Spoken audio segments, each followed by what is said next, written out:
¿Por qué es importante conocer los dividendos de tu empresa? Para platicar de eso, le doy la bienvenida aquí a Los Expertos Opinan al maestro Rodolfo Jerónimo Pérez. Bienvenido, maestro, ¿cómo está? Ha sido un gusto estar con ustedes. Maestro, comencemos platicando qué son los dividendos de una empresa y a quién le corresponde esto. Claro, con gusto. Los dividendos es las utilidades que tienen derecho los accionistas en virtud de participar en una empresa.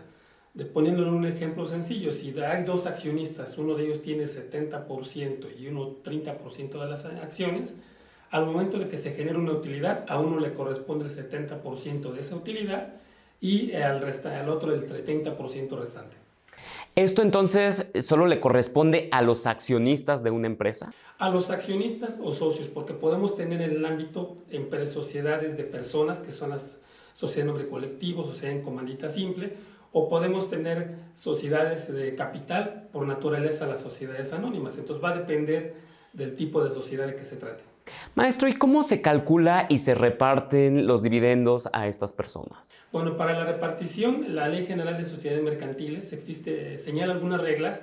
Algunas de ellas son que deben primero existir un estado financiero que las apruebe.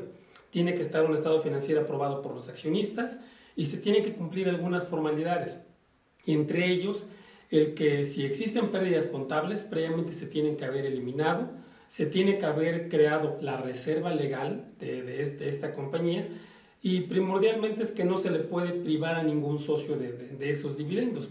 Si no se cumplen estas formalidades, existe una responsabilidad que puede afectar al administrador de la empresa.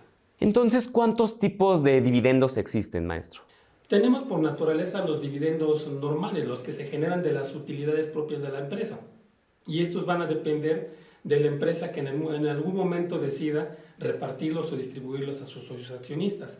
Sin embargo, fiscalmente existen otro tipo de dividendos que se le llaman dividendos fictos y particularmente aplican a aquellos supuestos que la ley considera que se ha beneficiado a un socio accionista. Por ejemplo, un gasto no deducible. El accionista incurre en gastos que tendría que él erogar, los hace a través de la empresa.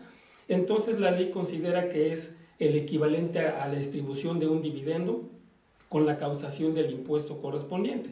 Hay otro tipo de erogaciones, por ejemplo, los que se refieren a préstamos a socios accionistas, cuando no son consecuencia de la operación normal de la entidad, que no se pactan a plazo mayor de un año y que no se cobren intereses. Si no se cobran esos supuestos, existe el dividendo ficto y hay algunos otros pares de supuestos. Uno de ellos es el relacionado con ciertos permisos que concede la Ley General de Sociedades Mercantiles. Cuando constituyes una sociedad anónima o una sociedad de responsabilidad limitada, aunque no tengas utilidades, puedes pagarle intereses a los socios accionistas. Esto te dice que lo consideres como gastos generales. Sin embargo, la ley dice no tienes utilidades, me estás simulando una operación y le da el tratamiento de dividendo ficto. Son los más frecuentes que tenemos de este tipo de operaciones. Ahora, platiquemos de cuestiones fiscales. ¿Estos dividendos producen algún impuesto, causan algún impuesto? Sí, bueno, para que exista un dividendo, tenemos que distinguir si el accionista es una persona física o moral, residente en México o en el extranjero. Cuando es una persona moral, genera la utilidad gravable, le paga el impuesto sobre la renta al SAT y entonces la utilidad que le queda ya es distribuible para el accionista sin que le cause un impuesto a la misma persona moral. Ahora bien, quien lo va a recibir puede ser un accionista residente en México o en el extranjero, físico o moral. Si lo recibe una persona física residente en México, estará sujeta a una retención adicional del 10% que tiene el carácter de pago definitivo, una retención definitiva. Si es un impuesto pagado a un accionista persona moral, no hay impuesto alguno. Y si se llega a pagar a un residente en el extranjero, sea persona física o persona moral, existe la obligación de retener el 10% del impuesto sobre la renta. Quiero entender un poquito más esto, maestro. Para quien lo recibe, ¿se considera tal cual un ingreso? Si es una persona moral residente en México, no, porque el dividendo lo pagó el impuesto a la persona moral que lo distribuye. La persona moral que lo recibe únicamente lo suma a su cuenta de utilidad fiscal neta, pero no es un ingreso acumulable.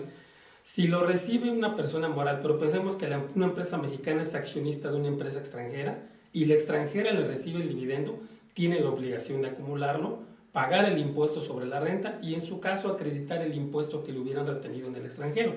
Si es un accionista persona física, no es opción, tiene la obligación de acumularlo y en su caso tiene la opción de poder acreditar el impuesto sobre la renta que le haya causado la persona moral a nivel corporativo. El 10% de retención adicional que mencionamos, ese no es acreditable bajo ninguna forma. Ahora sí quedó clarísimo. ¿Qué sucede si una empresa no realiza la repartición de dividendos? Bueno, la realidad no existe ningún problema salvo que esté pactado en los estatutos sociales. La empresa cuando se constituye establece estatutos sociales y sus propias obligaciones. Si en los estatutos establece que hay una obligación de repartir dividendos cada año, cada cierto periodo, pues tiene que hacerlo. De lo contrario, de no existir esa obligación, la repartición o no de dividendos depende de que se reúnan los accionistas y que decidan por su propia voluntad el repartir o no un dividendo. No existe ninguna restricción en ese sentido, menciono salvo que existe una obligación en el propio contrato social y lo que sí es muy clara la ley es que no se puede excluir a un socio. Si se deciden decretar dividendos, no se puede indicar a 3 socios sí y a uno no. No hay esa posibilidad de exclusión, tiene que ser para todos. Y con una particularidad ahí que vale la pena destacar, podemos tener socios capitalistas y socios industriales. Cuando hay socios industriales es muy importante ver los estatutos porque si no hay especificación en contrario, al socio industrial, es decir, el que aporta trabajo o bienes, le corresponde el 50% de las utilidades. Imaginemos que tenemos 3 socios capitalistas y un industrial y al constituir la empresa se les olvidó regular cómo iban a repartir los dividendos. Aunque es un solo socio, él se lleva el 50% de la utilidad y el 50% se distribuye entre los demás. Entonces son aspectos que hay que cuidar mucho desde la propia constitución de la empresa para que no origine un problema al momento de repartir dividendos en periodos futuros. Qué interesante. Muchísimas gracias, maestro Rodolfo Jerónimo Pérez, por esta explicación y gracias a ustedes por acompañarnos aquí en Los Expertos Opinan. Hasta la próxima.